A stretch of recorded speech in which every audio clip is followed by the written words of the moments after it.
Good morning, everyone. I wanted to come and take a few minutes today and speak to you guys about something you're going to be reading about, and that is communication in the medical office. And the reason I want to talk about this is because it's super important um, when we're communicating to not only patients, but coworkers, providers, insurance companies, outside providers, like we're referring another doctor's staff, their office staff, when we're communicating with other offices. It's very important that we keep our communications, number one, professional, and number two, efficient, and as error free as we can. Um, One of the biggest, you read this in your textbook on page 62 and 63. One of the biggest reasons that there are a fair amount of malpractice suits, more than the actual thing that was done to the patient, whatever was done erroneously or wrong, um, the patient is usually more offended by the fact that nobody acknowledged it or apologized for it or the harm that it did, right? Um, so that's important when you make a mistake, you know, you've got to own up to it, be honest with the patient, um, and get it fixed if it's something that's fixable, right? But one of the first things I want to talk about is telephone communications. And a lot of times that is our first point of contact with our patients when they are new patients. They call, maybe asking for an appointment or asking about the services or asking if we take their insurance. And whoever it is that answers that phone the first time, usually that's a front desk receptionist or an intake person. Um, they really give the patient their first impression of the entire practice. So their interaction with the patient is really important, that it be a positive one and a professional one. We want them to have a good, confident feeling coming into the office.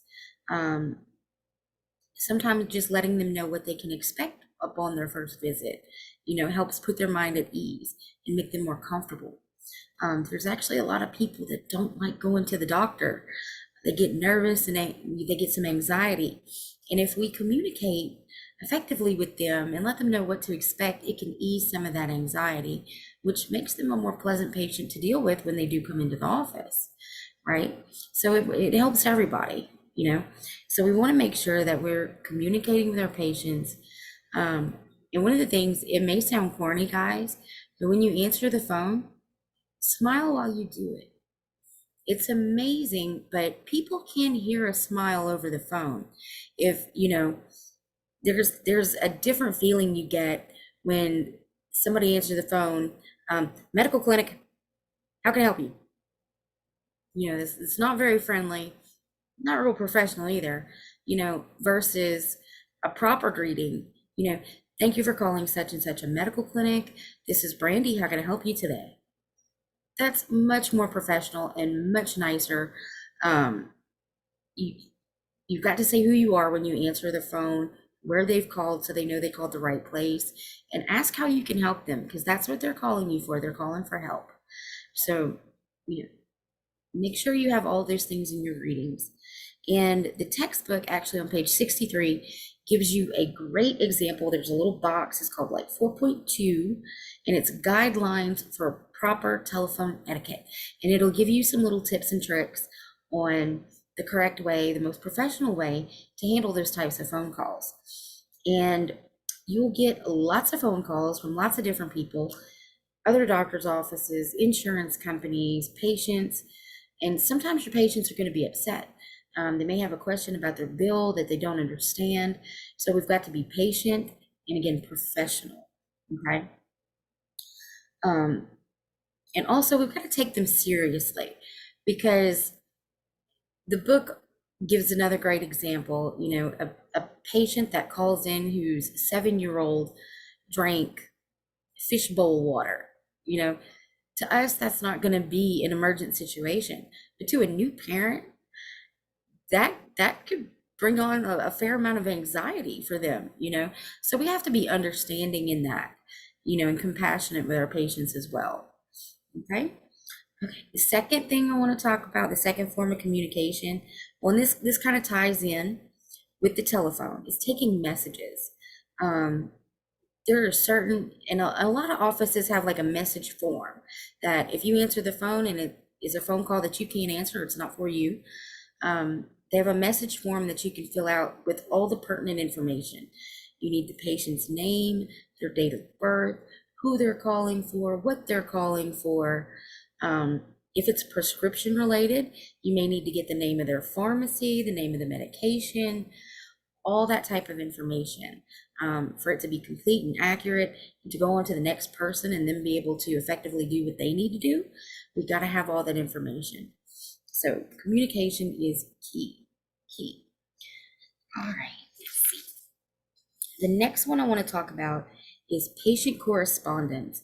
And this can come in a lot of different forms. This could come through, regular US postal mail.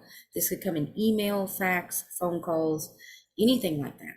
And we need to know how to handle all of those situations appropriately. And document. That's part of communication, is documenting for your coworkers so that they know the next person who answers the phone when this patient calls again knows that this patient already spoke to you and y'all talked about XYZ on said day. And that's really important, guys, is to notate what you talk to the patients about, how the conversation goes, what information you give them, the date and the time that they call are super important to always put in your notes. And of course, you always want to either initial or put your name in the note if your software system doesn't automatically log your user. They want to know who took the note so that if they have questions, they can follow up with you. And the same thing goes for when you're working denials or patient accounts, things like that from the insurance side of things. Whenever you talk to an insurance company, you've got to always get a reference number if that company provides them.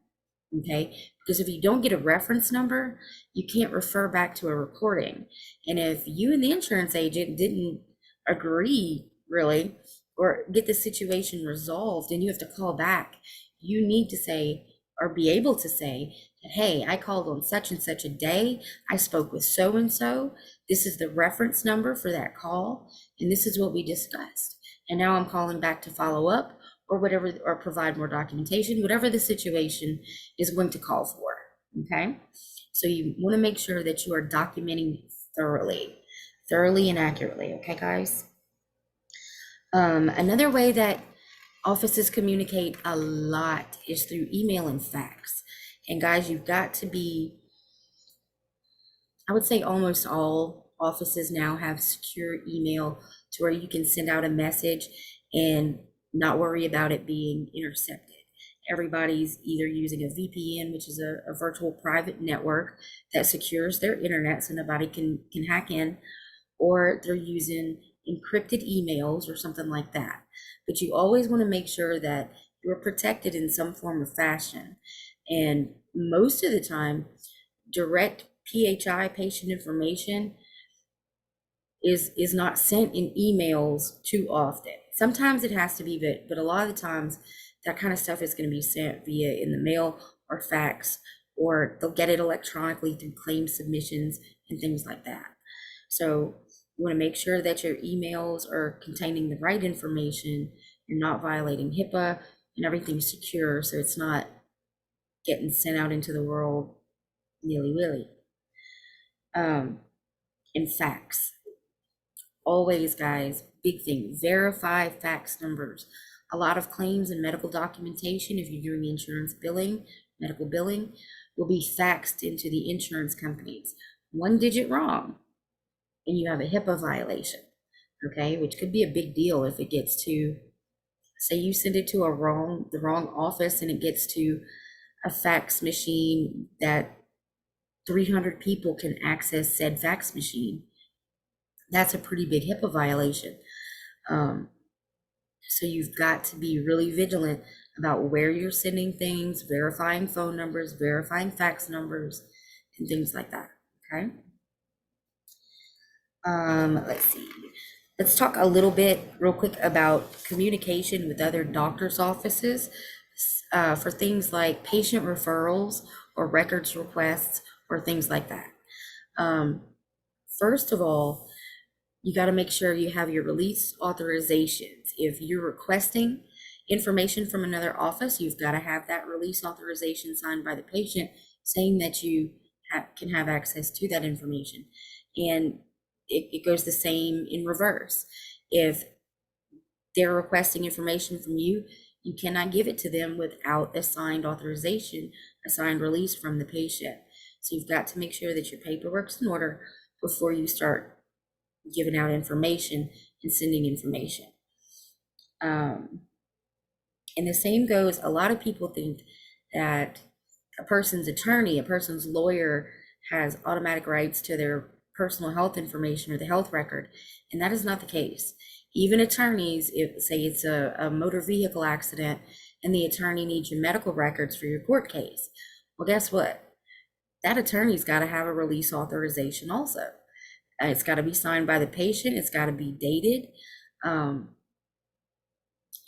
the rules for that one, they differ a little bit. The patient, instead of generally, they have to put a time frame, a date span that this person can access their records within. Now, with a lawyer in an ongoing court case, they can put in there until case is closed, which gives the lawyer access to the records until the case is finalized. So just keep that in mind. But no matter who's requesting records, you've got to have an authorization form. And we've got to be, professional with the other doctor's offices and respectful, because if it's an office that sends us a lot of referrals and they have, unprofessional or unsavory interactions with our office, why would they send their patients to us? They want their patients to be taken care of. So we've got to, show them that we're professional and that we are going to take care of their patients. So our communications with other offices are just important as any others. Okay. And I think that about wraps that up for today. Again, you guys will read in a lot more detail in chapter 4 about this information. But if you have any questions in the meantime, please get with me. I'm always here. And as always, you guys have a wonderful day.